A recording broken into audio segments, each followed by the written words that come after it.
इस तरह से एग्जाम में एग्जामिनर जो है क्वेश्चन को टेस्ट करता है, आज हम उसको डिस्कस करने जा रहे हैं।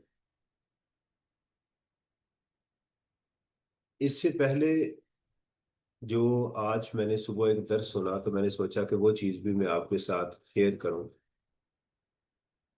एक बड़ा अच्छा था, मैंने कहा भूल ना जाऊं मैं। उस्ताद नुमान अली खान ने उन्होंने आज सूरह बकरा की तफसीर करते हुए ये बताया कि गैब कर पर इल्म क्या होता है।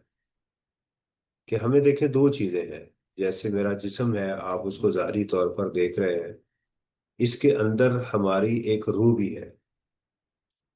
अल्लाह ताला की ज़ात का जो मकसद है वो इस रूह की तरबियत करना है, क्योंकि इस रूह ने मेरे जिस्म को चलाना है। उसके लिए अल्लाह ताला ने हमें कुछ जिस्मानी इबादत का कहा है। यानी अगर मैं वो जिस्मानी इबादत नहीं करूंगा जो मुझे ज़ाहरी तौर पर नज़र आ रही है, तो मेरे अंदर चांस ये है कि वो जो क्वालिटी अल्लाह ताला मेरे अंदर पैदा करना चाहते हैं वो भी पैदा ना हो। तो उसका मकसद जो है वो हमें ये पता होना चाहिए। मिसाल के तौर के ऊपर, जैसे नमाज है। नमाज अल्लाह ताला ने कहा है कि नमाज पढ़ो ताकि मुझे याद रखो। देखिए, हमारा जिंदगी में मकसद क्या है? कि हम मुत्तकी हों, परहेजगार हों, अल्लाह को याद करें, अल्लाह से डरें, पाकीज़ा हों। और हम जब जन्नत में जाएं, जब क़यामत वाले दिन उठें, तो हमारा कुछ माल उधर भी पड़ा होना चाहिए। तो उसके लिए अल्लाह ताला ने नमाज बताई कि देखो, मुझे याद करना है तो नमाज पढ़ा करो। 5 वक्त की नमाज पढ़ोगे तो मैं तुम्हें याद रहूंगा। ये नमाज पढ़ोगे तो तुम्हें बुराइयों से रोकेगी। इसका एक मकसद है। हज का मकसद जो है, अगर तुम मुत्तकी बनना चाहते हो तो उसके लिए अल्लाह ताला ने रमजान दिया हुआ है। यानी हमें अपने दिमाग के ऊपर ये जोर देने के लिए कि मैं अपनी रूह को कैसे सही करूं, उसके लिए अल्लाह ताला ने कुछ एक्सरसाइजेज दे दी हुई है। जैसे ज़कात है, जो माल वो क्या करती है? पाक करती है। यानी ज़कात का देना लालच को ख़त्म करेगी और माल हमें पाक करेगी। ठीक है। हज है। हज का एक मकसद है कि हम वहां पर अल्लाह ताला से इस्तगफार करते हैं कि अल्लाह ताला मुझे माफ़ कर दें ताकि मैं जन्नत के लिए आसानी पैदा करूं। तो वो जो हमारी रूह के अंदर जो अल्लाह ताला की ज़ात ने जो चीज़ें पैदा करना चाहती हैं, वो ज़ाहरी इबादत से जब हम वो एक्सरसाइज करते हैं तो उससे पैदा होती। लेकिन बदकिस्मती से हो ये रहा है कि हम उस ज़ाहरी एक्सरसाइज करी जा रहे हैं, लेकिन उससे जो फायदा है वो हासिल नहीं कर रहे। मिसाल है ज़कात देने। ज़कात का मकसद क्या है? ज़कात का मकसद ये है कि आप ज़कात देंगे, आपके दिल में लालच खत्म होगी। आप ज़कात देंगे, आपका माल पाक होगा। ज़कात का मतलब ही पाक है। लेकिन अगर आप कमा ही हराम रहे हैं, तो आपकी ज़कात क्या करेगी? वालेकुम सलाम। क्योंकि भी आपने जो चीज उसमें डाली है गड़े में, अपने माल में जो चीज डाली वो है ही हराम। जब उसमें से निकालेंगे तो वो क्या निकालेंगे? हराम निकालेंगे। तो उसका मकसद क्या हुआ? और अगर आप नमाज पढ़ रहे हैं और अल्लाह को याद ही नहीं कर रहे, तो उस एक्सरसाइज का फायदा क्या? यानी जो मकसद था उस एक्सरसाइज का, वो आपका फौत हो रहा है। आप उसको समझ ही नहीं रहे, आपको पता ही नहीं चल रहा। आपकी जिंदगी के अंदर तनाव पैदा होता है, आपकी कुछ ख्वाहिशात पूरी नहीं होती, रिजल्ट आपके मुताबिक नहीं मिल रहे होते, जहां आप शादी चाहते हैं वहां नहीं हो रही। घर के अंदर हालात खराब हो रहे हैं, आपके माँ बाप आपकी बात नहीं समझ रहे, आपके बच्चे आपकी बात नहीं समझ रहे। लेकिन आप ये समझ ही नहीं रहे कि यार ये चीजें अल्लाह के कंट्रोल में है, तो कैसे करेंगे?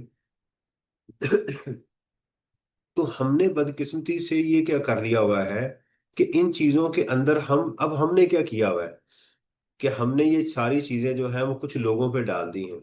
कि जी मुझे ये बताएं कि मेरी नमाज जो है, मैं हाथ कहाँ बांधूंगा तो हलाल होगी वरना हराम हो जाएगी। हमने सिर्फ हलाल और हराम की तमीज उसके अंदर डाल दी, जबकि उसका असल मकसद हम भूल चुके हुए।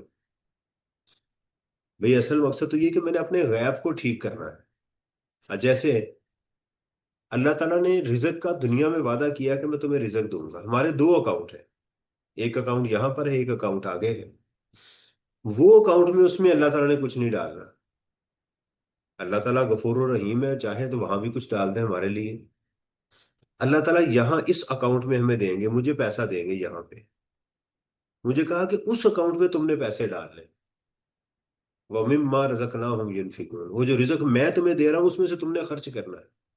अब इससे, अब ये जो निफाक है, जो माल का खर्च करना है, वो मेरे अंदर क्या चीज पैदा करेगा?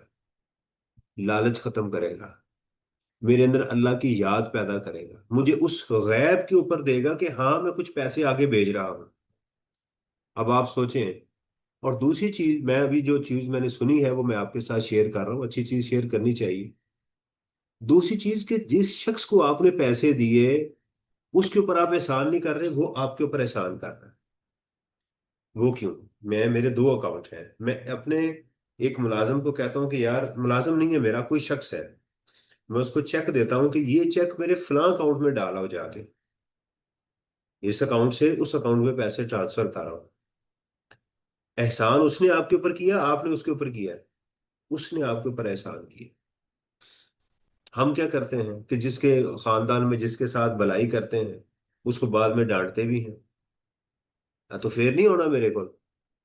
भाई वो तो उसने एहसान किया था, ये तो तुम्हारा काम था, ढूंढो बंदा जो तुम्हारे उस अकाउंट तक पैसे पहुंचाए। और हम क्या कर रहे हैं? उसको हकीर समझते हैं, तो उसके साथ बुरा भला सलूक करते हैं।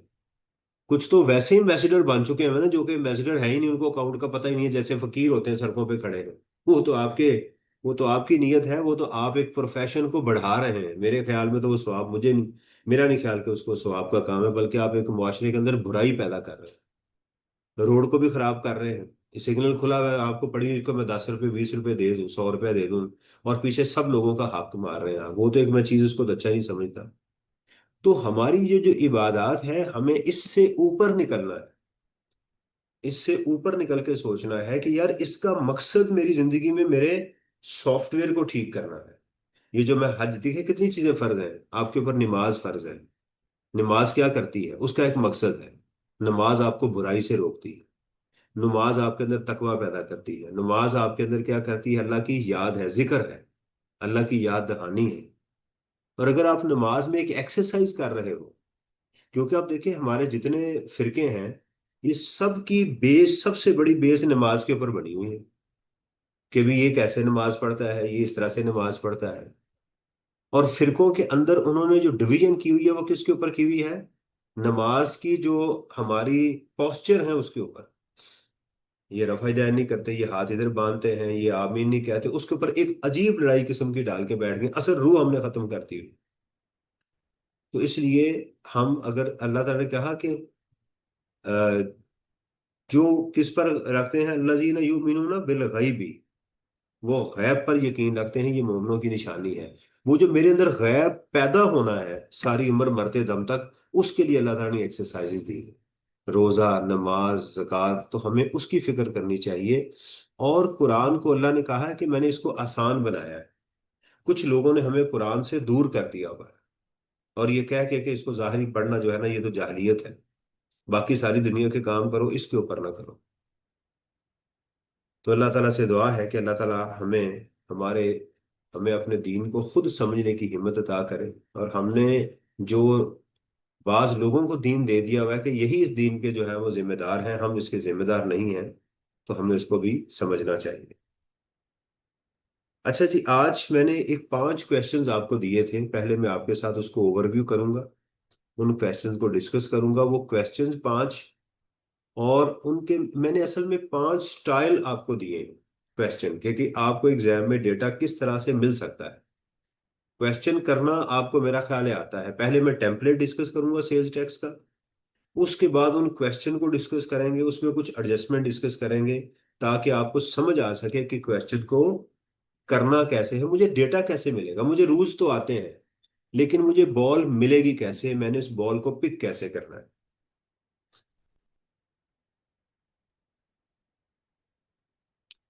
ये एक टेम्पलेट है जो मैंने आपके सामने, आपको नजर आ रहा है। ये वाला जो टेम्पलेट आपको नजर आ रहा है, ये उस वक्त बनेगा जब क्वेश्चन के अंदर आपके पास सेल की टाइप एक से ज्यादा हो। हमारी सेल जो है वो नॉर्मली हमें एग्जाम में किस तरह से मिलती है? एक होती है हमारी टैक्सेबल, एक होती है हमारी जीरो रेटेड, और एक होती है एग्जेम्प्ट, ये तीन तरह की सेल हमारे पास मौजूद होती है।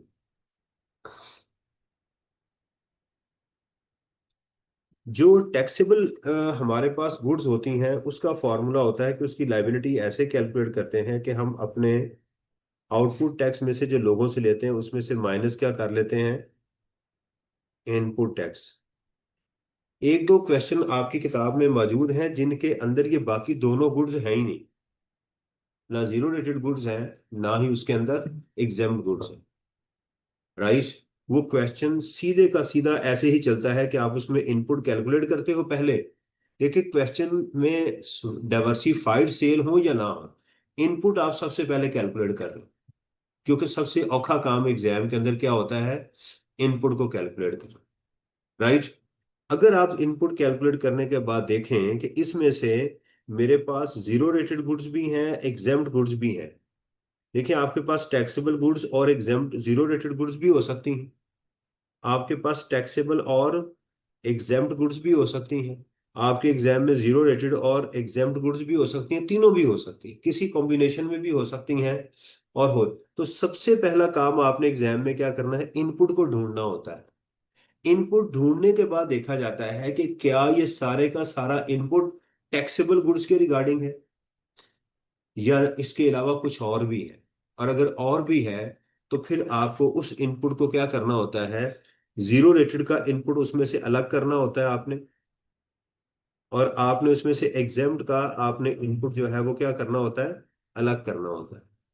क्या पहला क्वेश्चन क्या है, कि क्वेश्चन में से इनपुट टैक्स आपने अलग करना है। बेशक क्वेश्चन आगे से डाइवर्सिफाइड हो या ना, पहले आपने सबसे पहले ये चीज फाइंड करनी है। जब ये फाइंड कर लेंगे फिर जब सेल को देखेंगे तो सेल के ऊपर आके आप देखेंगे कि मेरी सेल के अंदर क्या एक ही तरह की सेल है। राइट। तो फिर आप आउटपुट को लेके उसमें से इनपुट माइनस कर देंगे। क्या ये इसमें जीरो रेटेड भी मौजूद है, उसका इनपुट लेके उसको आप रिफंड में डाल देंगे। और अगर उसके अंदर एग्जेम्प्ट भी है उसको लेके उसको क्या कर देंगे, जाया कर देंगे, उसका कोई फर्दर ट्रीटमेंट नहीं होगा। तो पहला स्टेप ये क्वेश्चन में से एक्सपेंसेस को ढूंढना। अब इनपुट भी आगे से क्या होती हैं, ये दो तरह के होते हैं। एक होते हैं हमारे एक्सपेंसेस की वजह से जिसको हम ऑपरेटिंग एक्सपेंसेस कहते हैं और कॉस्ट ऑफ सेल कहते हैं। ठीक है, परचेजेस, कॉस्ट ऑफ सेल नहीं सॉरी इसमें लेते, परचेजेस और ऑपरेटिंग एक्सपेंसेस है जिसकी वजह से आप टैक्स देते हैं। परचेजेस आप सारी लेते हैं, इसमें कॉस्ट ऑफ सेल नहीं लेते। ऑपरेटिंग एक्सपेंसेस में बिजली का बिल, सुई गैस का बिल आ गया। राइट। और आपके कोरियर चार्जेस आ गए, सर्विसेज आ गई, ये जो सारी पेमेंट्स आप इंपोर्ट कर देते हैं वो भी इसमें आ जाती हैं। इसके अंदर कुछ चीजें आप नहीं लेते ऑपरेटिंग एक्सपेंसेस में, जैसे सैलरीज हैं, वेजेस हैं, इंटरेस्ट है। आपके प्रॉफिट एंड लॉस अकाउंट में चीजें बनी होती हैं ना, तो वो आप यहाँ पर नहीं लेते। तो आपको पता डिप्रिसिएशन इन अकाउंटिंग में तो होगी लेकिन यहाँ पर उसका कोई इम्पैक्ट नहीं होगा, ये चीजें आप लेते हैं। दूसरी चीज इसमें होती है फिक्स एसेट।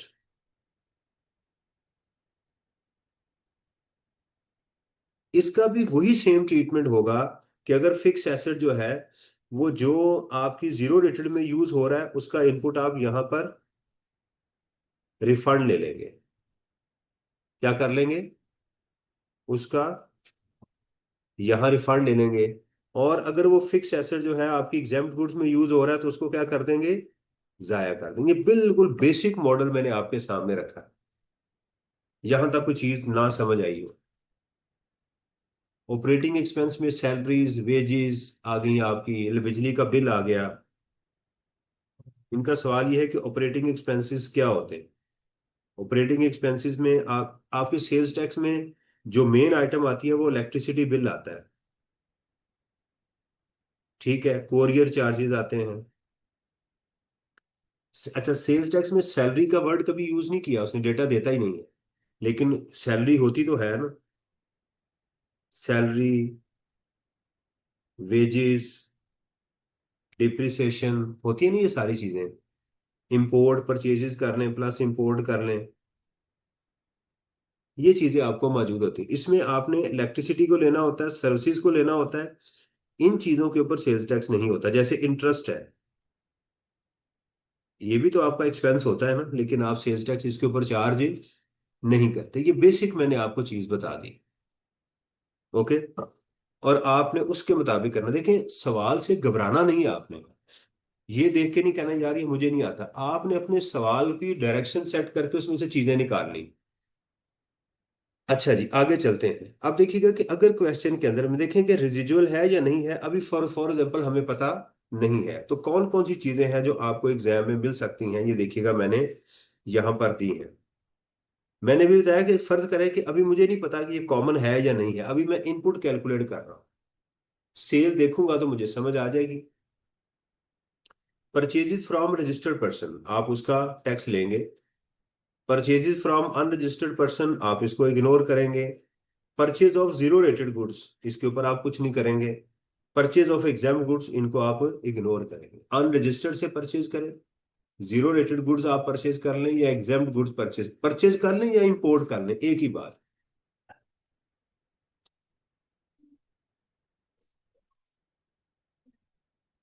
नहीं बेटा, वो अलग चीज है। जो चीज हमने खरीदी है और वो जीरो रेटेड में इस्तेमाल हुई है, तो उसका तो सारे का सारा रिफंड हो जाएगा। वो तो खत्म, वो नहीं लेंगे ना। लेंगे, रेगुलेटरी नहीं होता। हाँ जी, लेंगे नहीं। जो आपने इनपुट वाला बताया, एक point operating basic plus purchase आते हैं, उसके अंदर ओपनिंग और क्लोजिंग का कोई इम्पैक्ट नहीं होता। नहीं। इस ठीक है, ये चीज भी हो गई। इंपोर्ट ऑफ रॉ मटेरियल, उसका आप टैक्स लेंगे। अगर ये कमर्शियल इंपोर्ट्स, अगर ये कमर्शियल इंपोर्ट्स हैं, एग्जामिनर बता रहा है कि ये कमर्शियल इंपोर्ट है, राइट, यानी आपने चीजें खरीद के आगे बेचनी है, ट्रेडिंग कर रहे हैं, तो फिर आप लेट्स सपोज के नॉर्मल टैक्स 18% है, तो आप इसके ऊपर फिर 3% मजीद लेंगे, यानी 21% लेंगे। कहां पर आप 3% नहीं लेंगे, ये बात देखिएगा। एक, कि अगर रॉ मटेरियल है या फिक्स एसेट है, वहां पर आप 3% नहीं लेंगे। ठीक है। या दूसरा, कि आपकी जो रिटेल गुड्स है, उसको आप रिटेल प्राइस पे टैक्स दे रहे हो, तो वहां पर भी आप ये 3% नहीं लेंगे। दो जगहों पर मैंने बताया कि आप नहीं लेंगे। अगर ये रॉ मटेरियल है, फिक्स एसेट जो आपने खुद यूज करना है, इन हाउस कंजम्पशन उसको कहते हैं। इलेक्ट्रिसिटी बिल है, उसके ऊपर उसका भी आप टैक्स लेंगे। पिछले 6 महीनों की परचेज जिसके ऊपर अभी तक आप इनपुट क्लेम नहीं कर सके, वो भी आप इसमें ऐड करेंगे। Payment not made with in 180 days, अगर आपने पीछे इनपुट क्लेम किया था, अभी तक 180 दिन हो गए, आप उसकी पेमेंट नहीं कर सके, तो उसको आप लेस कर देंगे इसमें से। पिछले 80 दिनों, 180 डेज के अंदर आपने कोई चीज परचेज उधार पे की थी, एग्जामिनर बताता है कि अभी तक वो पेमेंट ड्यू है उसकी, अभी तक आपने पेमेंट नहीं की, क्रेडिटर्स में है। इसके लिए वो वर्ड क्या यूज करता है बाज़ कि वो क्रेडिटर्स में अभी तक पड़ी हुई है। उसका इनपुट, अगर इनपुट क्लेम नहीं कर सके, फिर ये रिवर्सल ही पड़ेगी। शर्त ये है कि पहले आप इनपुट क्लेम कर चुके हुए, तो उसकी रिवर्सल डालनी है। अगर क्रेस्ट डिस्क्रिपेंसी आ गई, उसको भी निकाल दें। गुड्स डिस्ट्रॉय हो गई, उसको भी निकाल दें। राइट। पेमेंट अगर आपने कैश कर दी है, 50,000 से ज्यादा की पेमेंट, उसको भी निकाल दें। पर्सनल यूज के लिए अगर आप आइटम्स आपने इस्तेमाल की हैं, लेकिन वो ट्रेड मैन्युफैक्चर्ड आइटम नहीं थी, ये क्या थी? Purchase for purchase purchases for personal use, आपने कोई आइटम पर्सनल यूज के लिए की है, उसको भी निकाल दें। ठीक है। परचेजेस, नहीं, ऑफिस यूज किसके लिए है? एग्जाम्पल, क्या वो टैक्सेबल एक्टिविटी में इस्तेमाल हो रही है? अगर है तो ठीक है, अगर वो ऑफिस यूज में है तो फिर नहीं लेंगे। ऑफिस यूज में आपने टिश्यू बॉक्स लिया है, तो आप तो उसके एंड कंज्यूमर हैं। ऑफिस यूज के अंदर आप पानी की बोतल ले आए, एम्प्लॉयज को दे रहे हैं, एम्प्लॉयज के लिए खाना ले आए, एम्प्लॉयज के लिए आपने वर्दी ले ली है, उसका भी आप इनपुट नहीं लेंगे। अगर अगर एक चीज है, अगर साइड को दी है और लेकिन वो पार्टी बिजनेस के लिए भी यूज हो रही है और पार्टी नहीं टैक्स। बेटा, यहाँ सेल्स टैक्स के अंदर बिजनेस का इशू नहीं है, ये बात ध्यान में रखें। मैं बार बार कह रहा हूँ, हमारे सेल्स टैक्स में और इनकम टैक्स में बहुत बड़ा फर्क है। कल मैंने एक क्वेश्चन देखा, उसके अंदर उसने रॉ मटेरियल एम्प्लॉय को दिया था, लेकिन उसने उसका इनपुट नहीं लिया, आउटपुट नहीं लिया। एक वो मैन्युफैक्चरिंग बिजनेस था ना, तो मैंने उसका वो आपने एक स्टेप्स पॉइंट्स लिखवाए हुए थे, उसके अंदर था कि अगर एम्प्लॉय को चीज लेगा तो उसके ऊपर इनपुट भी लेंगे, आउटपुट भी लेंगे। वो गुड्स के मामले के अंदर था, रॉ मटेरियल के अंदर नहीं ना लेते, इनपुट नहीं लेते, आउटपुट नहीं लेते। देखें बेटा, दो चीजें हैं। एक चीज ये है कि आप ड्राइंग्स आपने की हैं ऑफिस, पहले तो चीज जो आपने पूछी है वो ये है कि मैं ऑफिस में लेकर आया हूँ, मुझे उसका इनपुट मिलना है या नहीं मिलना। हर वो चीज जो आप अपने ऑफिस में अपनी फैक्ट्री में लेकर आते हैं उसका इनपुट नहीं होता। उसकी शर्त होती है कि वो जो आप चीज लेकर आए हैं उसका इस्तेमाल कहाँ पर हुआ, वो देखना पड़ता है। समझ आ रही? अगर आप लेके आए हैं जिसकी लॉ ने लिस्ट हमें बताई हुई है, मसलन आप टिश्यू बॉक्स ले आए हैं ऑफिस में यूज कर रहे हैं, ठीक है। आप जो हैं वो आपने लकड़ी का दरवाजा लगवा लिया, आपने बिल्डिंग बना ली है, आप कंप्यूटर ले आए हैं अपने ऑफिस के अंदर, इसका इनपुट नहीं मेरा बेटा मिलना आपको।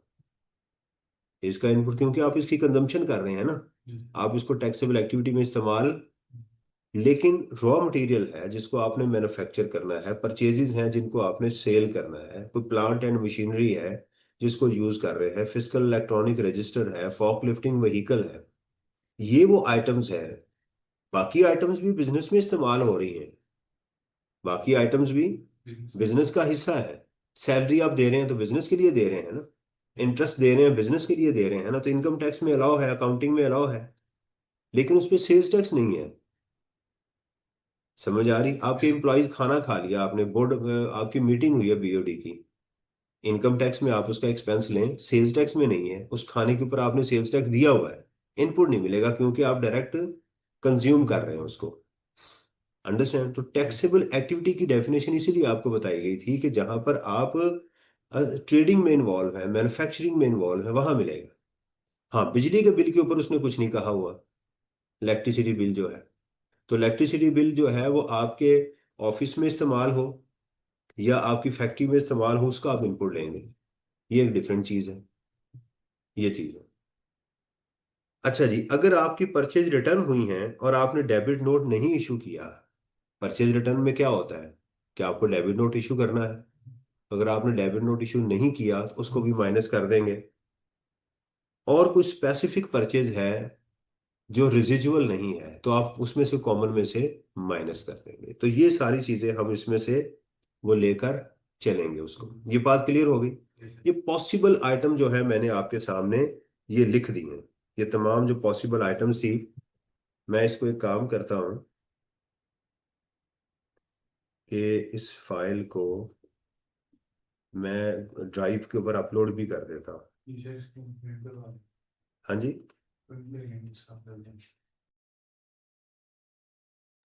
ये मैं इसको गूगल ड्राइव में शेयर कर देता हूँ, एक्सेल की फाइल भी और दूसरी भी।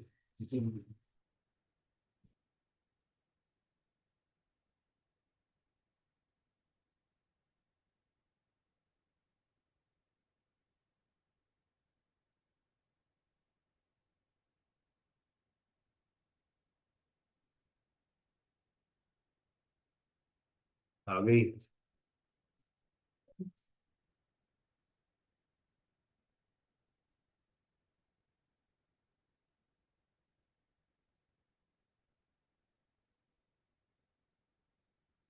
चलें, ये मैं जाके मुझे याद कराइएगा, पता नहीं अभी यहाँ पर हो या ना हो, ये पासवर्ड मांगेगा मेरे से।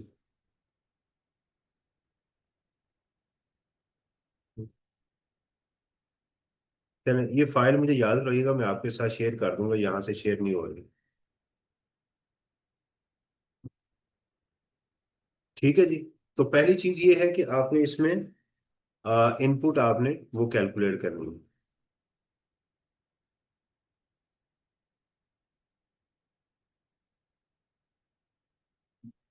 अच्छा, उसके बाद आपने ये करना है कि अगर तो आपको लगे कि ये सप्लाई एक से ज्यादा है, तो यानी डाइवर्सिफाइड है, फिर आप क्या करेंगे, पहले टैक्सेबल गुड्स को आप लेंगे। तीन चीजें हैं ना हमारी, कि हमारी जीरो रेटेड गुड्स होंगी, ये लाइट है इस वजह के एसी चल रहे हैं, दोबारा चलेगा ना लाइट। अच्छा, उसने स्विच किया है इसे। अच्छा, चलें इसको जरा ऑन होने दें। हाँ जी, नहीं हुआ।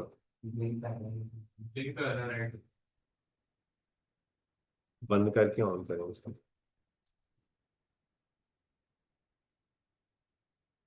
बंद करके ना ऑन करो।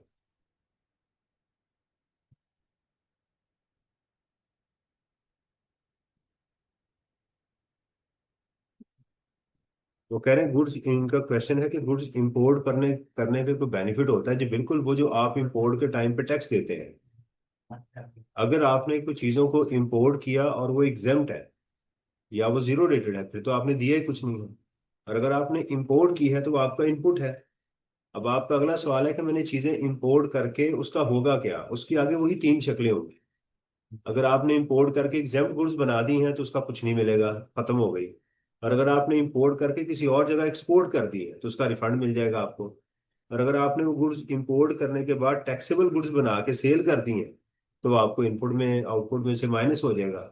यानी जो भी आपने टैक्स दिया हुआ है वो आपने लोकली पे किया है या इंपोर्ट के टाइम पे किया है।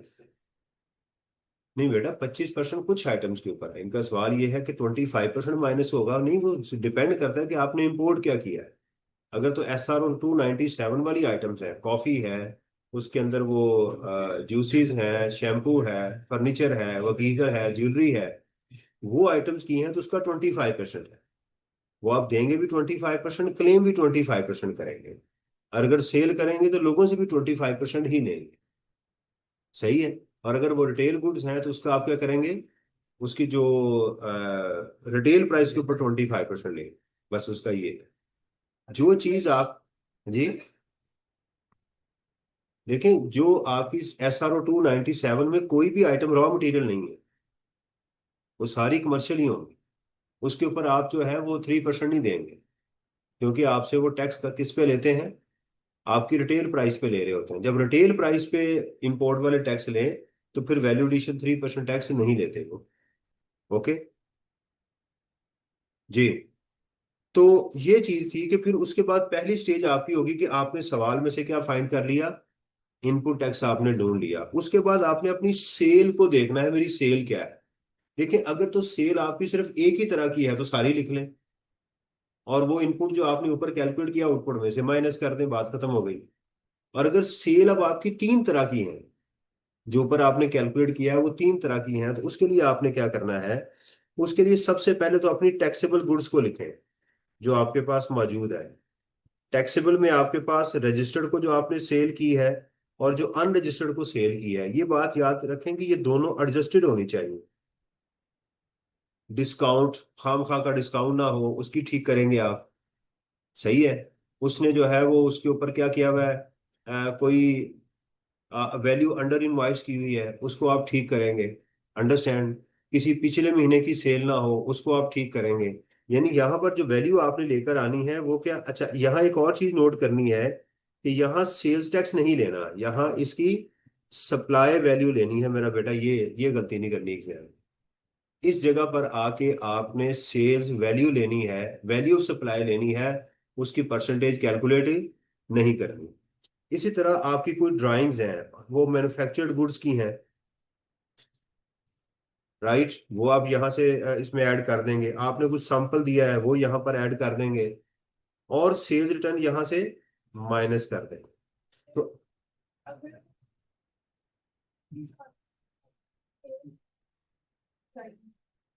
तो ठीक है, वो देखना पड़ेगा कि ड्राइंग्स मैन्युफैक्चर्ड गुड्स की हैं तो ठीक है। अगर तो वो चीज ठीक पड़ी हुई है, वो जस्ट एक इंफॉर्मेशन है तो रहने दें, और अगर वो गलत है तो उसको माइनस कर दें। सही है। ठीक है। अच्छा, आपने रिटर्न यहां तक आ गए, फिर उसके बाद आ जाएंगी जीरो रेटेड। उसमें आपकी एक्सपोर्ट आ गई, सप्लाई टू डिप्लोमेट आ गया, सप्लाई टू EPG वगैरह, कोई और चीज है, ये सारी आइटम तो ये आपकी क्या आ गई, तो आपकी A एक्टिविटी आ गई, ये आपकी B एक्टिविटी आ गई। सप्लाई ऑफ एग्जाम्ड गुड्स, वो भी एक से दो तरह की हो सकती है वो आपने। अच्छा, एक दो दफा एग्जामिनर ने ये भी हरकत की है कि उसने जीरो रेटेड गुड्स को टैक्सेबल में डाला हुआ है, टैक्सेबल को जीरो रेटेड में डाला हुआ है, और जीरो रेटेड को एग्जाम्प्ट में डाला हुआ है, इस तरह। तो आपने वहां से निकाल के उसकी अपने सही हेड पे ले आना। यानी सबसे पहले आपने एग्जाम में वैल्यू सेट करनी। जब वैल्यू सेट कर लेंगे तो आपके पास ऊपर जो इनपुट आ रहा है, जो टैक्सेस आपने पे किए हैं वो दो तरह के होंगे, परचेजेस के और फिक्स एसेट के। आप परचेजेस के भी लिख लें और फिक्स एसेट के, उनको इनके अकॉर्डिंगली अपोर्शन कर दें। बार बार बता रहा हूँ कि ये बात अब टाइम नहीं है बताने का, कि हो सकता है कि आपकी ये वैल्यू जो है ये दो ही आइटम्स हों, कुछ आइटम्स ऐसी होंगी जो एक ही जगह इस्तेमाल होंगी, कुछ दो जगह, कुछ तीन जगह। तो जो जो आइटम जहां जहां इस्तेमाल हो रही है उसको उसका इनपुट वही डालना है, जो ऊपर मैं बात बता के आया हूँ उसी को आपने फॉलो करना है। ये कि वो जो इनपुट आपने कैलकुलेट किया है, कैलकुलेट करने के बाद इसमें से कौन सा इनपुट किस जगह पर इस्तेमाल हो रहा है उसको वहां लेकर जाना है। अंडरस्टैंड? ये वाली वो चीज मौजूद थी। जब उसके बाद आप यहां तक आ जाएंगे तो उसके बाद आपके मेन क्वेश्चन दोबारा शुरू होगा। आपके पहले आउटपुट टैक्स आएगा, यहां आपने परसेंटेज लेनी है, ये बात याद रखें। ये जो ऊपर आपने कैलकुलेशंस की थी, अब दोबारा कैलकुलेट, यही वैल्यू आपने डायरेक्ट यहां उठा लेनी है, यही वैल्यू आप डायरेक्ट यहां उठा लें। अब दोबारा कैलकुलेशन करने की जरूरत नहीं, आउटपुट आ गया, अब लेस इनपुट आ जाएगा। इसमें पहले देखें क्वेश्चन में कोई ब्रॉड फॉरवर्ड है, प्लस उसमें आप ऐड करेंगे इसमें इस महीने का इनपुट, या तो वो स्पेसिफिक है या पोर्शन होके आया हुआ है। वो ऐड करने के बाद स्पेसिफिक वगैरह को आप 90% का रूल लगाएंगे। जब 90% का रूल लगाएंगे तो यहाँ इसकी एक्सेप्शन सोचेंगे कि क्या लगना है इस क्वेश्चन में मेरा 90% का रूल या नहीं लगना।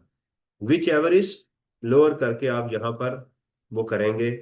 फिर इसमें से आप लेस करेंगे फिक्स एसेट का इनपुट टैक्स, फिर आप इसमें ऐड करेंगे फर्दर टैक्स। वो रूल मैंने आपको एक दफा बताया था, right? Output less input add further tax, ये वाला जो रूल था, मानो बिल्ली आपने बनानी है ऐसे करके, ठीक है? तो वो आपका ये हो जाएगा।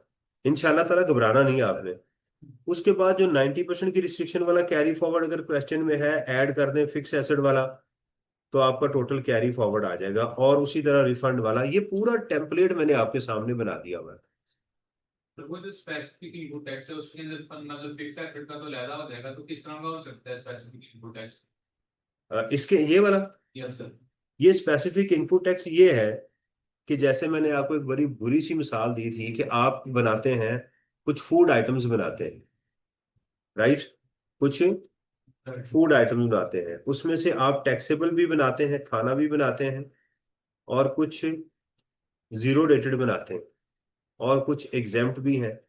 यानी आप गोश्त काटते हैं, राइट, और गोश्त डायरेक्ट बेच देते हैं तो ये एग्जेम्प्ट हो गया, राइट? आप कबाब बनाते हैं तो आपकी नॉर्मल हर मसाला जात ये वो सब कुछ डालते हैं आप, सही हो गया। लेकिन किसी खास शहर वाले कहते हैं यार इसमें गधे का गोश्त भी डालना बड़ा टेस्टी होता है, राइट? लेकिन ये जो बाहर आप बेचते हैं अमेरिका में, वो कहते हैं भाई हमें गधे का गोश्त नहीं आपने भेजना, हमें सुअर का गोश्त भेजना है। मिसाल दे रहा हूँ ना समझाने के लिए, वैसे तो गोश्त एग्जेम्प्ट है, लेकिन आप जो इसमें वो स्पेसिफिक आइटम जो ऐड करते हैं वो इधर आ जाएगी, वो कॉमन। देखें, जिस चीज का आपको पता है कि ये मेरा एक्सपेंस इस जगह हो रहा है, तो वो तो कॉमन ना ना हुआ, वो तो अपनी जगह पर जाएगा। जिसका आपको क्लियर कट पता है कि ये प्लांट मेरा सिर्फ जीरो रेटेड गुड्स में इस्तेमाल हो रहा है, उसका सेल्स टैक्स तो रिफंड होना है, वो आपके कॉमन का हिस्सा तो नहीं बनेगा। जिसका आपको पता है कि ये मेरा बिजली का मीटर जो है ये सिर्फ जीरो रेटेड गुड्स में इस्तेमाल हो रहा है, तो वो कॉमन तो ना ना हुआ, उसका तो आपको कुछ नहीं मिलना। ये चीज ठीक है। तो तो उसको इसलिए उसका इधर रिफंड ले लेते हैं यहाँ पे, अगर पर्टिकुलर हमने कोई टैक्सेबल एक्टिविटी की है कोई जिसका हमें पता है कि यार ये स्पेसिफिक इनपुट टैक्स है, वो सिर्फ लिखेंगे ना वो इधर। वाला यहाँ आएगा। ये मैंने स्पेसिफिक जो लिखा हुआ है, ये बहुत कम क्वेश्चन में हुआ है, कोई एक आध क्वेश्चन आपको मिलेगा, नॉर्मली कॉमन होके इधर आ जाते हैं या ब्रॉड फॉरवर्ड होते हैं, ठीक है? तो वो यहाँ पर आ रहा है, एग्जामिनर बताता है कि ये वाली चीज टैक्सेबल में सिर्फ इस्तेमाल हुई है और कहीं पर इस्तेमाल नहीं हुई, ये उसकी बेसिक फिलोसफी है, ठीक है?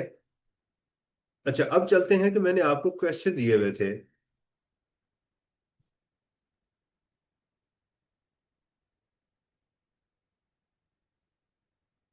मैं वो क्वेश्चन कहाँ, ये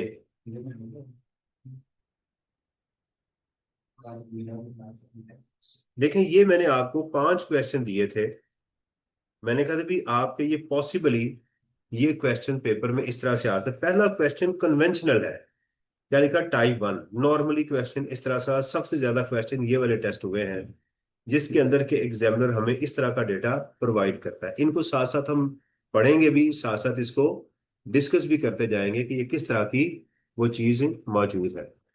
अच्छा, ये पहले देखिएगा इस टाइप के, पहले मैं आपको ओवरऑल इसका एक ओवरव्यू देता हूँ। अच्छा, इसका एक काम कीजिएगा कि ये 5 क्वेश्चन इसमें से आप कर चुके हुए हैं। डेली बेसिस इसका प्रिंट ले लीजिएगा, बुक शॉप से या जहां से भी आपने लेना है। 10 पेजेस हैं, एक क्वेश्चन करें, उसको तसल्ली से सोचें। फिर दूसरा, मैंने पांचों तरह के क्वेश्चन मैंने इसमें डाल दिए हुए। पांचों तरह के, एक क्वेश्चन इसमें रह गया है कि अगर जिसमें अपोर्शनमेंट नहीं होती, इसमें अपोर्शनमेंट नहीं होती, वो एक थोड़ा सा डिफरेंट है।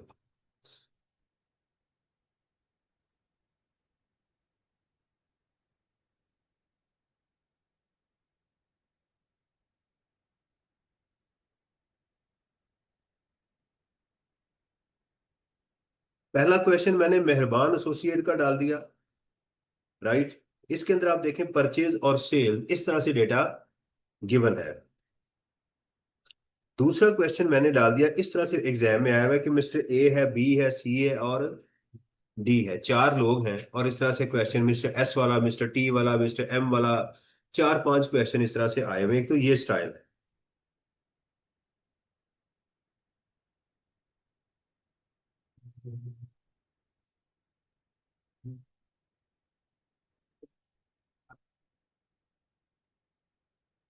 अच्छा बेटा, ये मैंने ना इसका वो जो मैसेज वाला ना ओपन किया हुआ है, प्लीज आप मुझे ग्रुप में मैसेज करें।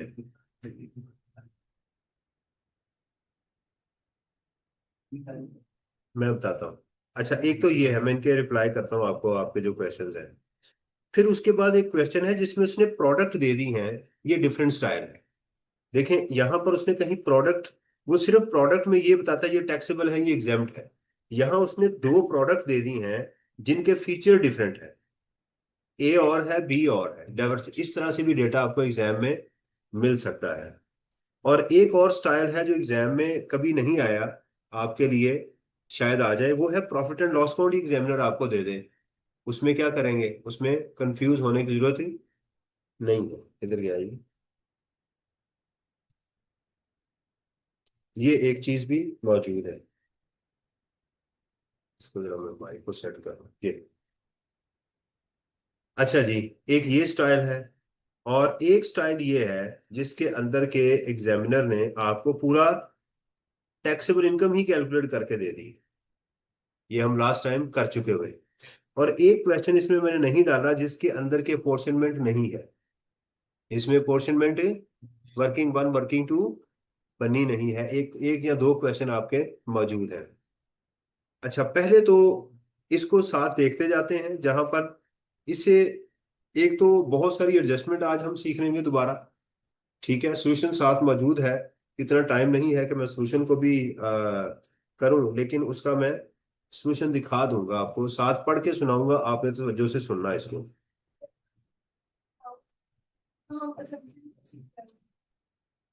अजम्पशन लेते हुए एहतियात करनी चाहिए कि मैं क्या अजम्पशन ले रहा हूँ, क्या अजम्पशन बनती भी है या नहीं। अजम्पशन की चीज मैं आपको बता चुका हूँ। तो साइड पे लिखने की चाहिए क्या नहीं, ऐसे नहीं है। नहीं, जहां पर आपको डाउट है, समझ नहीं आ रही कि ये क्या कह रहा है, जैसे उसने प्रोविडेंट फंड लिखा हुआ है, बता नहीं रहा इनकम टैक्स में कि वो रिकॉग्नाइज्ड है या अनरिकॉग्नाइज्ड है। तो जब उसकी कैलकुलेशन करें तो वही ब्रैकेट में उसके नीचे लिख दें कि मैं इसको ये अज्यूम कर रहा हूँ।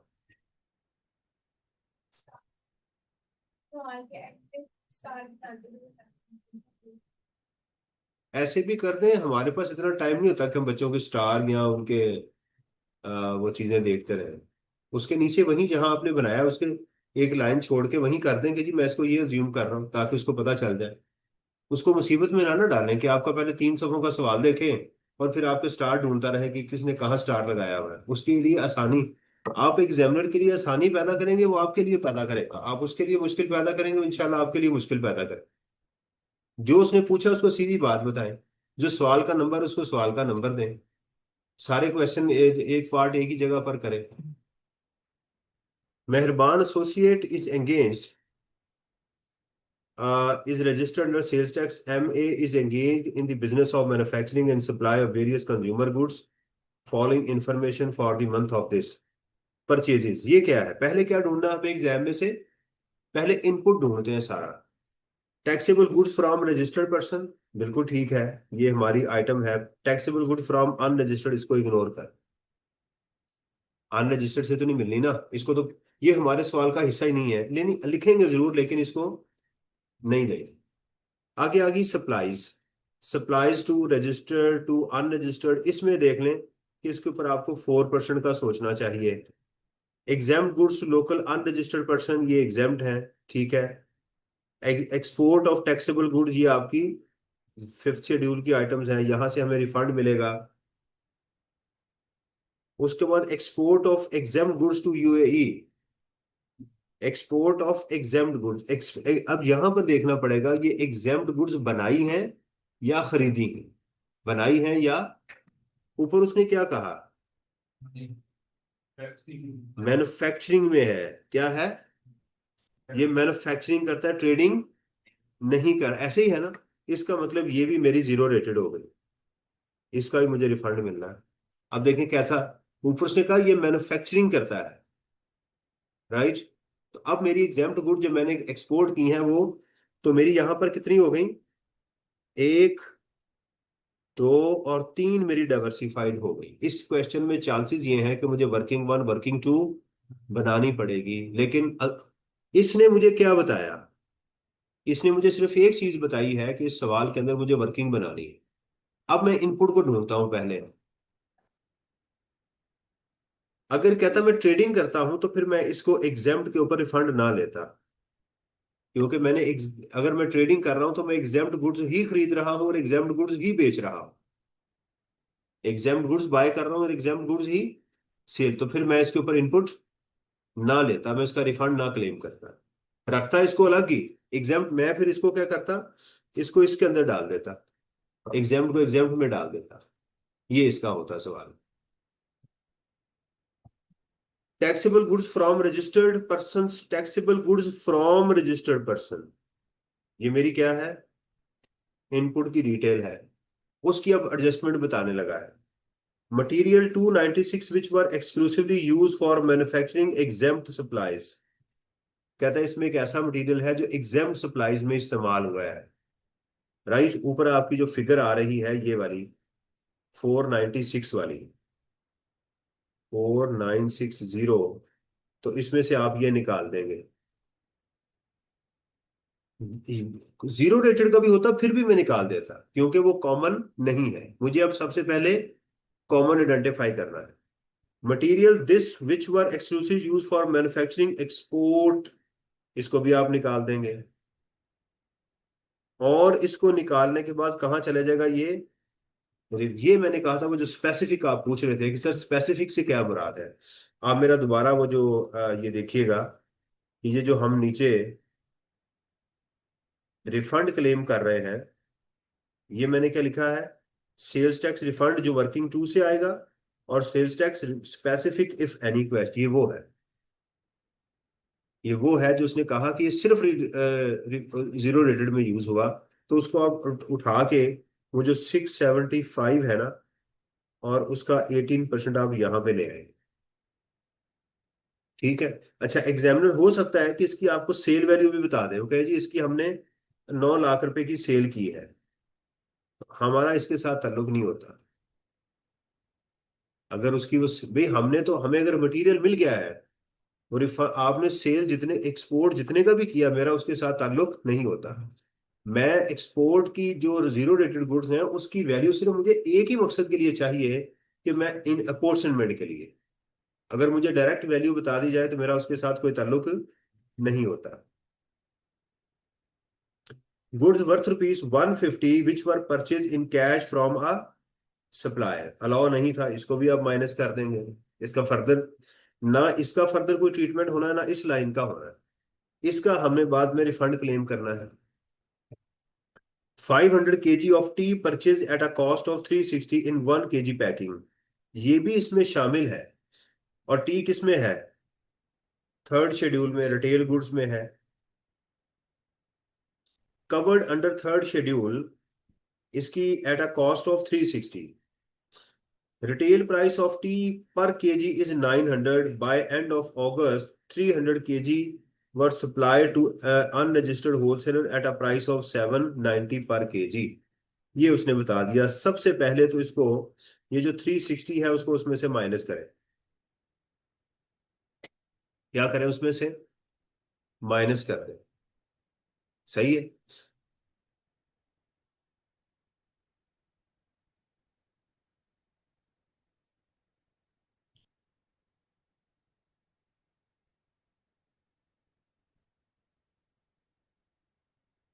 देखें, उसने कहा कि इसमें 360 जो है वो नॉर्मल गुड्स के अंदर शामिल है। तो आप पहले उसको निकालें था नॉर्मल में से। क्यों? इसको नॉर्मल में से इसलिए निकालना है कि हमें इसकी जो इसका आउटपुट है और इसका जो इनपुट है वो दोनों रिटेल प्राइस पे लेने थे। राइट। इसकी परचेज कितनी हुई है? 500 kg की। तो हम यहां लेंगे 500 kg इंटू 900 इंटू, इम्पोर्टेड तो नहीं है ना, तो 18% लेंगे। इसका जो आउटपुट है उसने कहा 300 kg आपने बेच दी है। तो 300 kg इंटू 900 इंटू, ये आप डायरेक्ट क्वेश्चन में लेकर जाएंगे क्योंकि ये कॉमन नहीं है, क्योंकि ये कॉमन, ये खास कर उसने बता दी है। तो तीन ट्रीटमेंट इसके आपके क्वेश्चन में होंगे। सबसे पहले परचेजेस में से इसको माइनस कर दें और डायरेक्ट इस चाय को आउटपुट और इनपुट में ले जाए। ओके। इनपुट और आउटपुट में ले जाएं। कितना आंसर आएगा इसका? 81,000। 80। ये आउटपुट में चला जाएगा और इनपुट में, बेटा ये 500 है ना, 300 और 500। नीचे वाला 81,000 है, ऊपर वाला वेरी गुड। ऊपर वाला 48,600। 40। 8,600। आप कहेंगे सर ये तो हमारे असूल नहीं है, हमें तो इसका भी 300। ऐसा नहीं है, सेल्स टैक्स में कॉस्ट ऑफ सेल नहीं ली जाती। कॉस्ट ऑफ सेल नहीं ली जाती। दैट्स, इसके तीन ट्रीटमेंट आपने एग्जाम में करने थे। सर इसको अप्रोक्सीमेट ही करेंगे 81। नहीं बेटा, ये जब उसने बता दी है कि ये जो चीज मैंने बेची है ये इतने की हुई है। अपोर्शनमेंट उस वक्त करते हैं जब हमें ये पता नहीं होता उसकी एग्जैक्ट वैल्यू का। भाई इस इनपुट का मुझे एग्जैक्ट पता है कि ये मेरा इनपुट जो है वो यहां इस्तेमाल हुआ है, तो इसको मैं कॉमन कैसे कह सकता हूँ? कॉमन से मुराद ये है कि खर्चे हो रहे हैं, हम कोई रिकॉर्डिंग नहीं कर रहे, बस हो ही जा रहे हैं बस। और ये सेल आ गई, उसके अकॉर्डिंगली हर खर्चे को उधर डाल दे, उसके अंदर उसकी एक्सपेंस को डाल दे, ये होता है।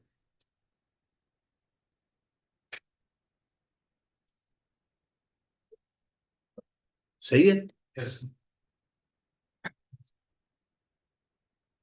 अच्छा जी, उसके बाद कहता है जी taxable goods supply to registered person. तो ये हमारी क्या आ गई आउटपुट, इसको बाद में देखते हैं। वालेकुम अस्सलाम। Thank you. ये क्या है हमारी आउटपुट। अभी हमने क्या ढूंढना है? इनपुट।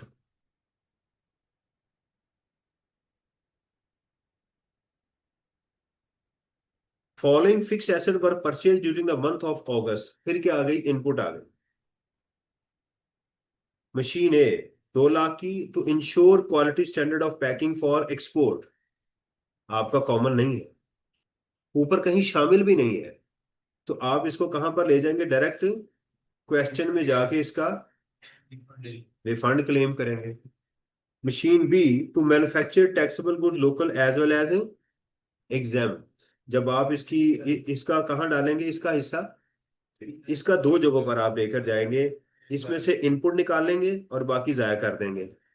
अब आपकी मर्जी है कि वर्किंग में ले जाएं या डायरेक्ट सेल की, टैक्सेबल की और जीरो रेटेड की परसेंटेज बना लें। मिसाल दे रहा हूं कि जैसे आपकी टैक्सेबल ऊपर आंसर आता है 100 और एग्जाम्प्ट आता है 50, टोटल कितना हो गया? 150। तो इसका आसान हल ये होता है कि आप इसको क्वेश्चन में ले जाएं और क्वेश्चन में करें 100 डिवाइडेड बाय 150 इंटू इसका जो सेल्स टैक्स होगा वो कर दें। लंबी वर्किंग में जाए ही ना। ऊपर आपने टैक्सेबल गुड्स और एग्जाम्प्ट गुड्स की वर्किंग कर ली होगी ना, उसकी परसेंटेज बना लें।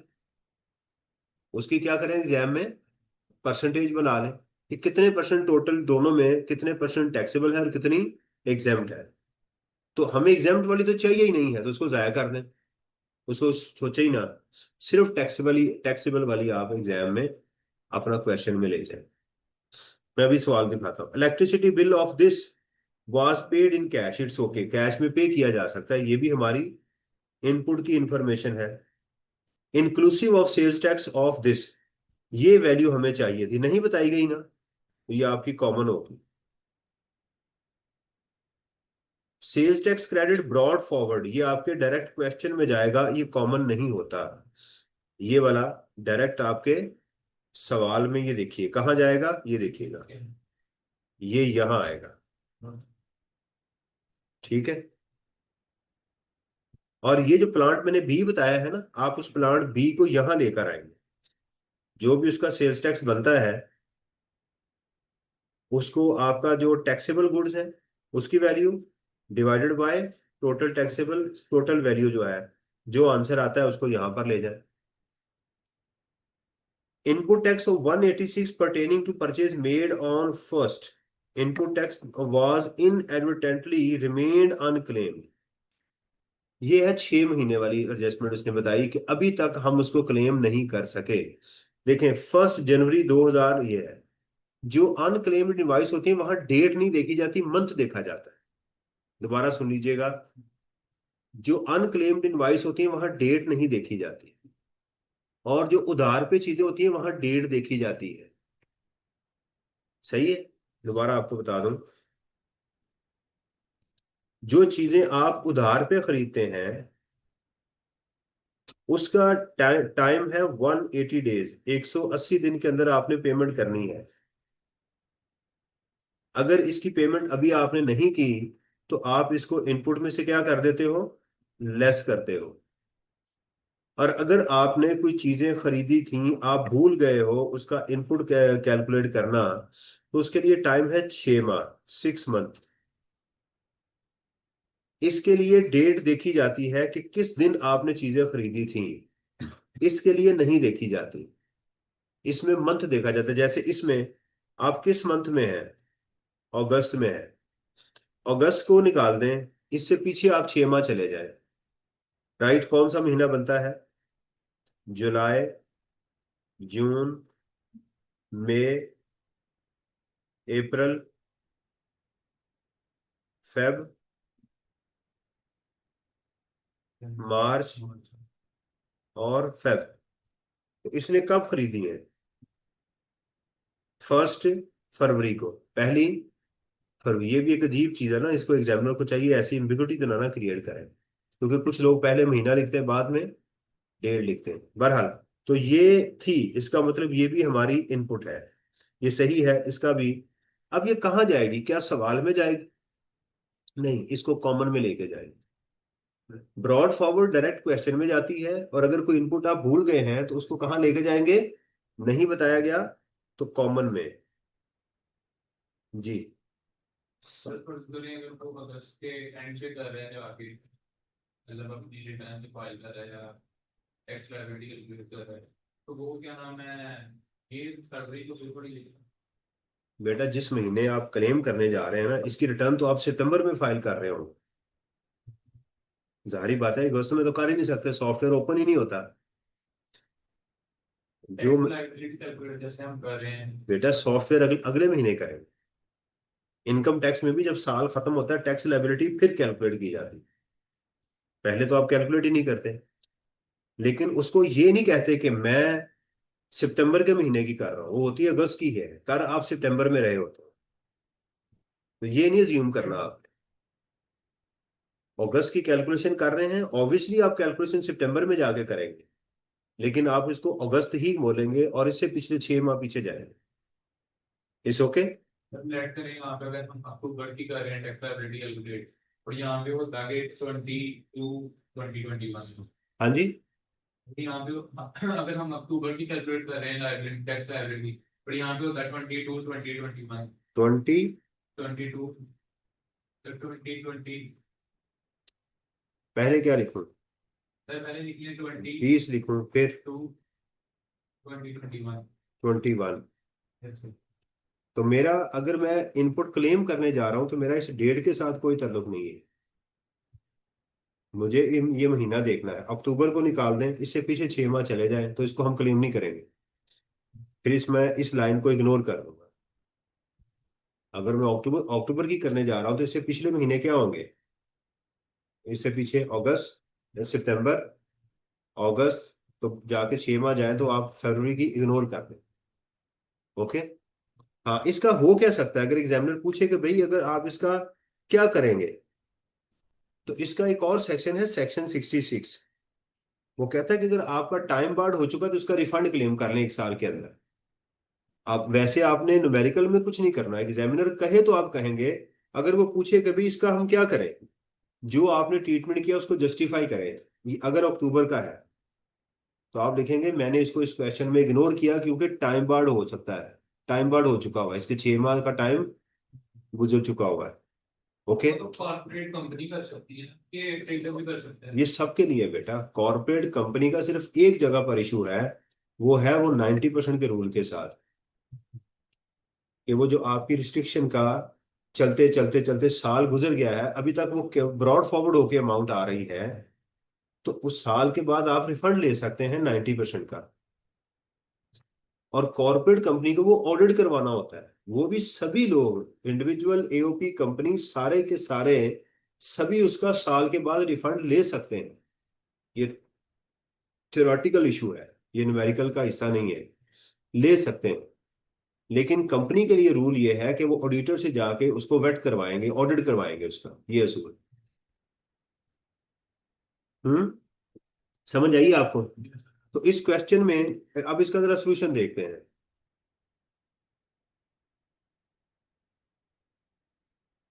ये देखिएगा,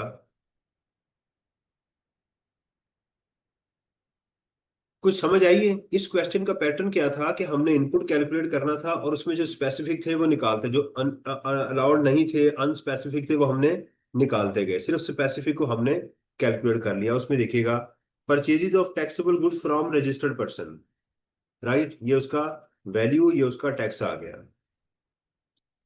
purchase of taxable goods from unregistered person, right, हमने इग्नोर कर दी।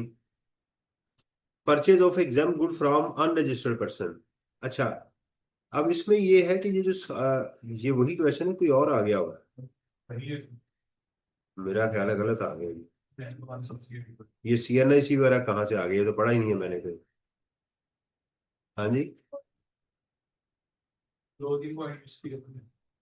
2-3 पॉइंट मिस कर गया।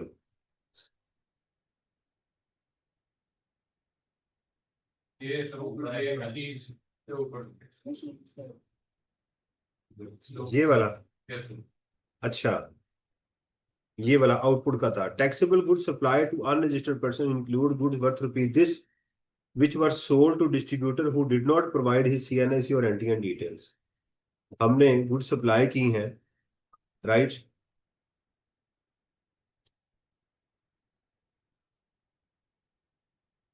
अस्सलाम वालेकुम।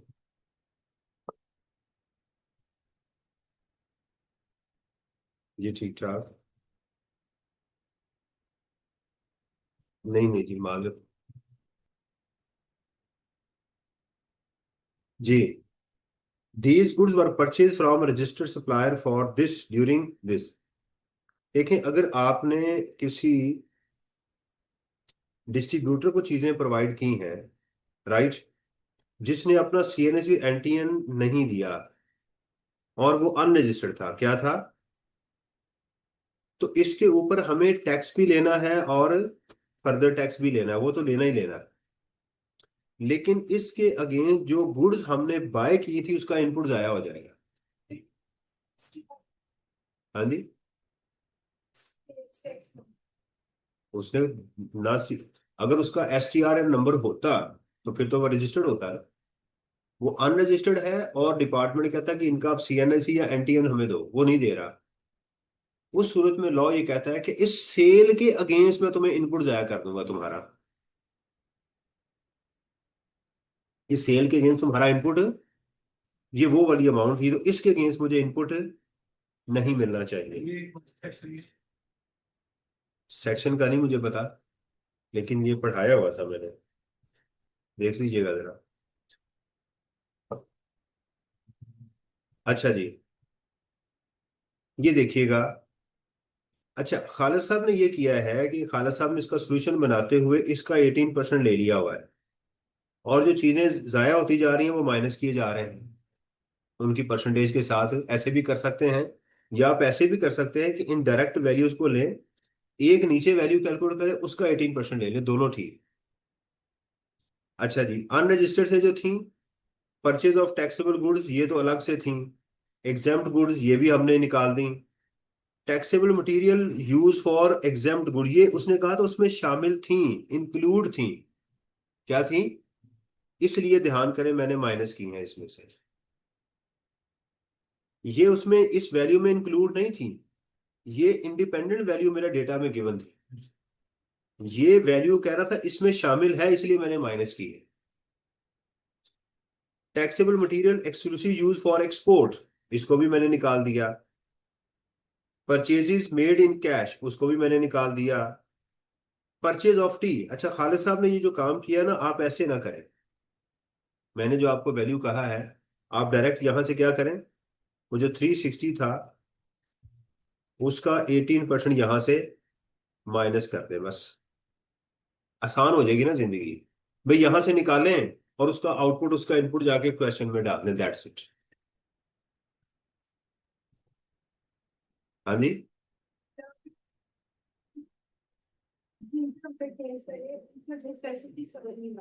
नहीं बेटा, स्पेशल डिस्काउंट नहीं, ये रिटेल गुड्स के ऊपर डिस्काउंट है ही नहीं। बेटा नहीं, आप मैंने इसको नहीं लेना, रिटेल गुड्स के ऊपर डिस्काउंट नहीं लेना। रिटेल गुड्स के ऊपर जो करना, यहां उसने सेल भी बता दी थी, परचेज भी बता दी थी। अगर मुझे सेल ना बताता, मुझे सेल सिर्फ परचेज बताता, तो फिर मैं डिफरेंस को एडजस्ट करता।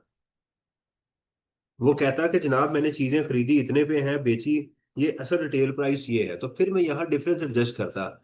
उसने मुझे इसकी सेल और परचेज दोनों चीजें बता दी हुई, तो इसलिए मैं यहां से इसको निकाल के ले गया हुआ, मैंने कहा इसको निकालो यहां से, डायरेक्ट क्वेश्चन का हिस्सा बनाओ, क्योंकि चाय जो है वो टैक्सेबल है ना, तो उसको क्यों मैं अपने क्वेश्चन को खाम खा कॉम्प्लिकेट करूं। मैं 360 का जो टैक्स है निकाल दूं, सवाल में जाऊं, जो सेल है वो सेल में डाल दूं, परचेज परचेज में डाल दूं, अल्लाह ला खैर सल्ला। भाई जिस चीज की सेल भी पता है उसकी परचेज भी पता है, उसको मैं कॉमन में क्यों रखूं। जिस चीज की सेल भी पता है परचेज भी पता है, मैं उसको वहां पर क्यों रखूं, भाई मुझे निकालो वहां से, राइट। इसलिए मुझे यहाँ 360 का माइनस करना चाहिए, और सवाल के अंदर जाके उसका आउटपुट चाय का 300 जैसे मैंने बताया है, और उसकी परचेज को परचेज में डाल दूं, दैट्स इट, परेशान होने की जरूरत नहीं है। अगर सेल ना गिवन होती, अगर सेल मुझे गिवन ना होती, तो फिर इसकी प्राइस को मुझे एडजस्ट करना चाहिए था। क्यों? उन्होंने कहा 360 की जो है ना 500 kg है, इसको डिवाइड करें 500 kg को, 720 आ रही है। कितनी आ रही है? 720। 720, इसकी प्राइस कितनी है? 900। तो कितना उसने डिस्काउंट दिया हुआ है? 180। 180 इंटू 500 कितना आ रहा है? यही आंसर आ रहा है। हाँ जी। 90,000। तो इसको ऐड क्यों किया हुआ है? इसको तो माइनस होना चाहिए ना यहां से। खालिद साहब ने उसकी परचेज में डिफरेंस को एडजस्ट कर दिया हुआ है, खालिद साहब ने जो डिफरेंस है उसको एडजस्ट किया हुआ है। मैं कह रहा हूं कि यहां से आप इसको टोटल वैल्यू को 360 को माइनस करें, खालिद साहब ने सिर्फ, एक दफा ऊपर देख ली शायद उन्होंने वहां पे उसकी हमें उसने 720 पे दिया, तो वो हमें इसने डिस्काउंट की चीजें दी, तो वो हम डिस्काउंट की अलावा नहीं है। वो तो हमने ऐड कर इसमें दिया ना। खालिद साहब ये कर रहे हैं कि जो डिस्काउंट अलाउड अलाउड नहीं है उसको वो ऐड कर रहे हैं। मैं ये कह रहा हूं कि भाई इसका फिर आप आगे जाके सेल अलग डालेंगे ना, फिर इसकी सेल तो अलग डालेंगे। ये भी ठीक है, मैं इसको गलत नहीं कह रहा, यानी आप इसका जो डिफरेंस है वो यहाँ पर ऐड कर दें, कि जो कम था उसको आपने परचेज वैल्यू से बढ़ा दिया, कि मेरा इनपुट असल में कम था मैंने उसको बढ़ा दिया है। मैं कह रहा हूँ ये ठीक है। इसकी सेल आपने वहां जाके सेल में से माइनस करके जो डालनी है, आप इसको यहां से निकालें, इसकी सेल और परचेज जाके क्वेश्चन में डालें।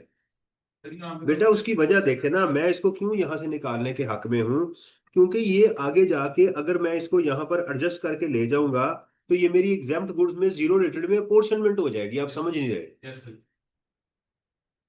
मैं इसलिए इसको सही नहीं मान रहा, क्योंकि ये वाली वैल्यू आगे देखें जाके मेरा बेटा, ये देखें, ये वाली देखें, ये वैल्यू एडजस्ट हो रही नहीं जाके आगे।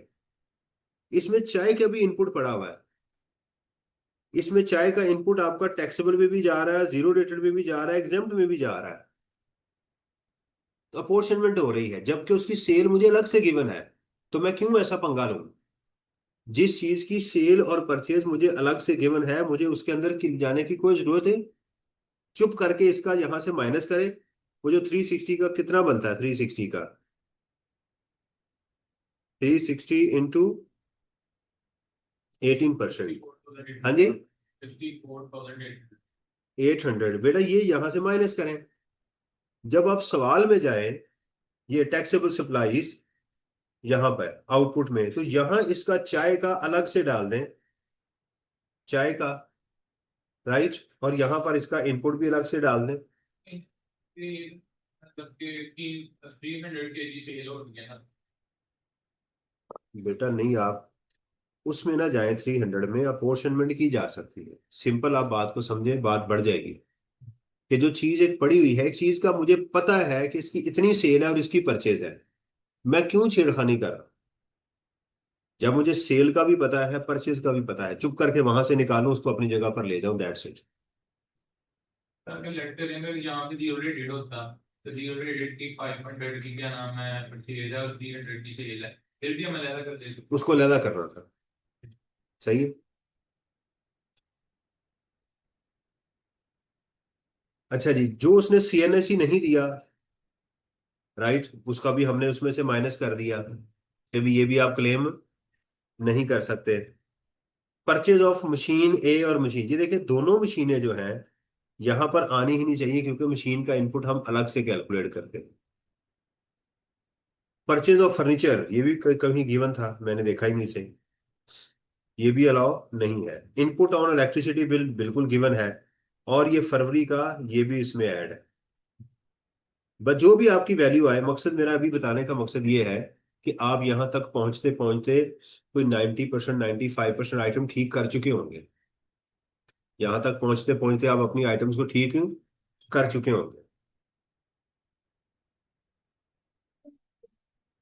हाँ जी, हाँ, उसको अलग लिखना है, लिखना चाहिए, यहां पर आपको दोनों को अलग अलग लिखना चाहिए। खालिद साहब वर्किंग थोड़ी छोटी कर जाते हैं, एग्जामिनर भी छोटी कर जाता है कि इसको डायरेक्ट क्वेश्चन में ले जाता है। आप सारी इनपुट को अलग अलग लिखें, जैसे मैं आपको क्वेश्चन करवाता हूँ। उसके बाद रेजिजुअल इनपुट टैक्स आ गया जी, ये देखिएगा, इसमें supplies to registered person supplies to. अब देखें यहां पर खालिद साहब ने क्या किया हुआ है, यहां अगेन डिफरेंस डाला हुआ है, यहां अगेन क्या किया हुआ है, डिफरेंस डाला हुआ है, और उसके अकॉर्डिंगली यहां अपोर्शनमेंट ली हुई है। ठीक है, मैं होता तो मैंने क्या करना था, मैंने पूरा 300 यहां, बल्कि इसको लेके नहीं आना था, मैंने तो इसको क्वेश्चन में ले जाना था, डायरेक्ट ही आउटपुट में इसको मैं डाल देता। Sales to unregistered distributor input tax जिसके अगेंस्ट अलाउ नहीं है, वो मैंने यहां से निकाल दिया। लेकिन जब मैं क्वेश्चन में लेकर जाऊंगा वहां मैं उसको करूंगा। देखिए मेरे मुताबिक ये चीज गलत है, यहां इसको नहीं आना चाहिए। क्यों? ये इसलिए गलत है कि मैं ऑलरेडी यहां से भाई माइनस कर चुका हूं, दोबारा तो नहीं मैंने माइनस करना। मेरे मुताबिक ये ट्रीटमेंट बिल्कुल गलत है, मैं दो दफा कोई चीज माइनस नहीं कर सकता, सही है। इसलिए ये यहां पर तुक नहीं बनता ये वाली चीज को डिसअलाउ करने का। वो ऊपर मैं डिसअलाउ इसकी इनपुट कर चुका हूं, अब दोबारा मैंने यहां माइनस नहीं करनी। तो टैक्सेबल सप्लाईज, इसकी कोई एडजस्टमेंट मेरे क्वेश्चन में मौजूद नहीं थी। Exempt goods to local supplies, आप जाहिर बात है जीरो रेटेड ऊपर लेकर आते हैं, तो मेरे पास जीरो रेटेड कितनी हो गई, इन दोनों का टोटल कीजिएगा। तो मेरे पास ए ये हो गई, बी ये हो गई, और सी ये हो गई, ये तीन तरह की सप्लाईज हो गई। इसके बाद ये देखिएगा, मशीन जो बी थी, फिक्स एसेट जो मशीन बी थी, आपने एग्जाम में क्या करना है, बेशक ये वाली वर्किंग ना करें, करना भी चाहते हैं आपकी मर्जी है। उसका आसान तरीका क्या है कि ये कहाँ इस्तेमाल हुई है, ए और बी में, सी में इस्तेमाल हुई है ना। तो आप इन दोनों का टोटल करके ए डिवाइडेड बाय ए प्लस सी करके इसका ये जो 5040 है, ये करके आप अपने क्वेश्चन में डाल दें डायरेक्ट, ये वाली अमाउंट ये आ जाएगी आपके पास। इसको आपने जाया करना है। वर्किंग करना चाहते हैं यहीं कर लें, कोई मसला नहीं, लेकिन ये दो हिस्सों में आपने इसको डिवाइड करना है। आपके जो क्वेश्चन के अंदर इनपुट आ गया, जो भी आया आपके पास, वो आपका एक्टिविटी ए में चला गया, ये आपका इनपुट बन जाएगा, ये आपका जाया होगा, और ये वाला सारा का सारा रिफंड में चला जाएगा। ये जीरो रेटेड है ना ये वाली। अच्छा, आउटपुट टैक्स ऑफ 18% मेरे पास अब सेल्स टैक्स लाइबिलिटी आ गई लेस इनपुट टैक्स, ये ब्रॉड फॉरवर्ड आ गया। ये हमारा input tax brought for previous month कहाँ से आ रहा है? अच्छा, ये प्रीवियस मंथ का है, ये नीचे लिखा हुआ है, ये हमारा ब्रॉड फॉरवर्ड है, और ये वर्किंग टू से आ रहा है। और 90% की यहाँ पर जीरो रेटेड गुड्स मौजूद थी जिसको हम देख सकते थे, लेकिन जीरो रेटेड गुड्स इतनी नहीं है कि टैक्सेबल गुड्स के 50% को क्रॉस कर दें, लिहाजा 90% हमने लगाया, विच एवर इज लोअर। हम इसको क्लेम करने जा रहे हैं तो ऑब्वियस है कि यहाँ पर कैरी फॉरवर्ड लाजमी बनेगा, क्योंकि मैं इसको नहीं कर रहा। अगर 90% वाली को मैं कर रहा हूं तो यहाँ पर लाजमी कैरी फॉरवर्ड मेरे क्वेश्चन में आ जाएगा। Less input tax on machine B, मैंने कहा वर्किंग से, अगर आपने वर्किंग की है तो वर्किंग का रेफरेंस दे दें, वरना वही आपका formula A divided by A plus C multiplied by 540 जो था वो भी आप माइनस कर दें। अब देखें, इसको माइनस करने से अमाउंट मजीद नेगेटिव में चली गई है। ये देखिएगा, ये अमाउंट आई थी ना, आपने जब इसमें से ये माइनस किया तो ये भी कैरी फॉरवर्ड हो गई। इसको रिफंड नहीं लिखना नेगेटिव को, और इसमें आपने कर दिया ऐड फर्दर टैक्स। ये फर्दर टैक्स जो था वो सारे का सारा क्वेश्चन में आ गया। Refund against zero rated goods, एक प्लांट भी तो यूज हुआ है ना। ये अच्छा, आपने ऊपर से कहा है वो प्लांट भी था कि नहीं था? ये इन्होंने एग्जेम्प्ट में था कि जीरो रेटेड में था? एग्जाम तो लोकल के लिए था और ये जीरो जीरो रेटेड के लिए। फिर वो भी यहाँ आना चाहिए, ये गलत है फिर। यहाँ पर ये कुछ सवाल जो है वो, पहली बात ये है कि ये वाला जवाब भी मुझे ठीक नहीं लग रहा, ये जवाब भी गलत है। ये पूरा एक तो ये आना चाहिए, प्लस इसके साथ वो जो प्लांट था उसका टैक्स भी आना चाहिए। ये इसको जरा नोट कर लीजिएगा, ये आंसर गलत है यहाँ पे। ये हमारे कैरी फॉरवर्ड हो गए 90% की वजह से, और ये 280, ये क्यों इतनी गलतियां हुई है, ये 280 यहाँ आना चाहिए था। ये मैंने कोई सोल्यूशन तो नहीं कोई और उठा लिया, सोल्यूशन यही है, सारी गलतियां इसमें हो रही है। चले, बदनाम होंगे तो नाम ना होगा। गलती करके समझ आ गई ना कि ये गलती कर रहा हूं। इस क्वेश्चन के अंदर जो बेसिकली हमें जो चीजें मिली हैं यहाँ पे,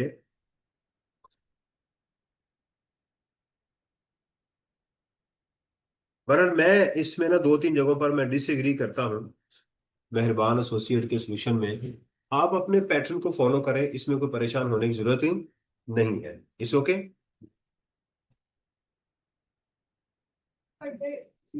रिफंड आया तो जो फर्दर टैक्स था वो मैंने उसमें ऐड किया, तो उसमें एडजस्ट करके नहीं जो बचा था उससे बेटा, रिफंड प्लांट की वजह से रिफंड नहीं आ सकता, पहली बात ये कि ना प्लांट का रिफंड में एडजस्टमेंट करनी है, ये गलती नहीं पेपर में करनी, अगर हुई है तो आपने नहीं करनी।